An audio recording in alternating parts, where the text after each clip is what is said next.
Добро пожаловать в мой канал.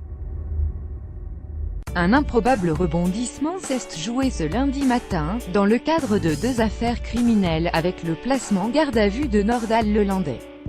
L'homme de 34 ans, mis en examen et écroué pour l'enlèvement et le meurtre de la petite Maëlys a été extrait de sa cellule pour être interrogé par les enquêteurs chargés d'élucider la disparition d'Arthur Noyer. C'est ce qu'indique une source proche du dossier à l'Express confirmant une information du Dauphiné libéré.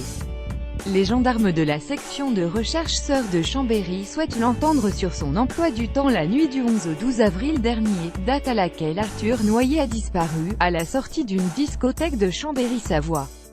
Soit 4 mois avant la disparition de Maëlys, aucune information n'a été livrée quant aux éléments dont il dispose pour faire le lien avec Nordal Lelandais.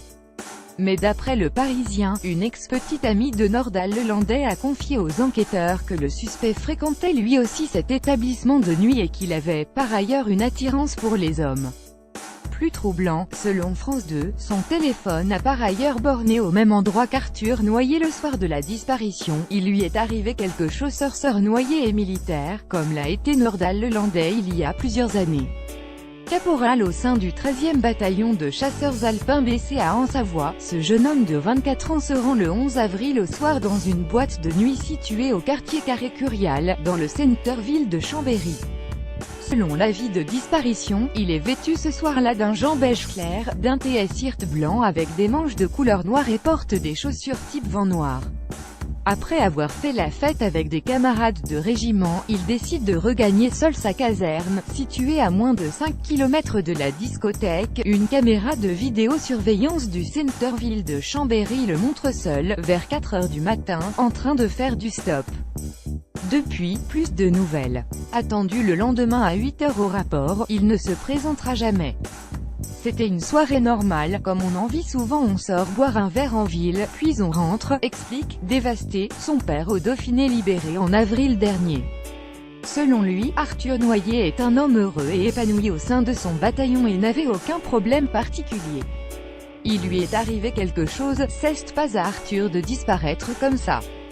Et ça n'est pas possible que de façon lucide et consciente, il soit parti sans rien dire, insiste le père du disparu. Silence radio. Recherche menée tout azimut les jours suivants, avec l'aide de ses camarades et de ses proches, ne donne rien. Des marches blanches sont organisées, des appels à témoins lancés. Domiciliés à Bourges-Cher, les parents d'Arthur se rendent immédiatement à Chambéry. Saisi d'une enquête pour disparition, le parquet de Chambéry ouvre finalement une information judiciaire pour enlèvement et séquestration le 20 avril.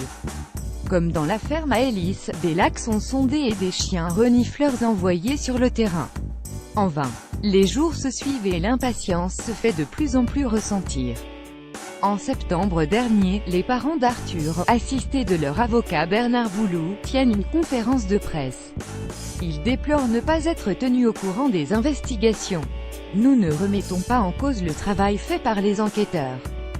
Nous sommes des victimes, mais j'ai le sentiment d'être considéré comme un parasite dans cette affaire, déclare alors le père du disparu, selon l'essor savoyard. Il ajoute, auprès de France Bleu, c'est le silence radio depuis 4 mois. C'est le grand vide, c'est le désespoir. C'est le néant. Les parents affirment avoir transmis des témoignages aux gendarmes, sans qu'il n'ait eu de retour sur les suites judiciaires qui ont été données. Nous demandons de l'humanité. Leur avocat, qui a accès à l'instruction, affirme que le dossier est vide. Mais se voit entendre dire que c'est uniquement parce que les investigations en cours n'ont pas été versées encore. Quelle belle la palissade. Cette réponse nous fait amèrement sourire. Nous demandons de l'humanité dans cette institution froide et rigide qu'est la justice. Une famille dans la peine, l'angoisse, la tristesse, l'attente. Qui souhaite garder confiance et espoir, s'émeut la mère d'Arthur sur Facebook. 3 mois plus tard, coup de théâtre donc. Les enquêteurs de la section de recherche de Chambéry sont sur une piste, celle de Nordal Lelandais. Selon le Dauphiné libéré, une perquisition en sa présence a été menée à son domicile de Domessin, situé en Savoie. La garde à vue du suspect peut durer 48 heures. Contacté, l'avocat des parents d'Arthur Noyer affirme avoir appris ce rebondissement par la presse. Nordal Lelandais, lui, a toujours clamé son innocence dans l'affaire Maëlys.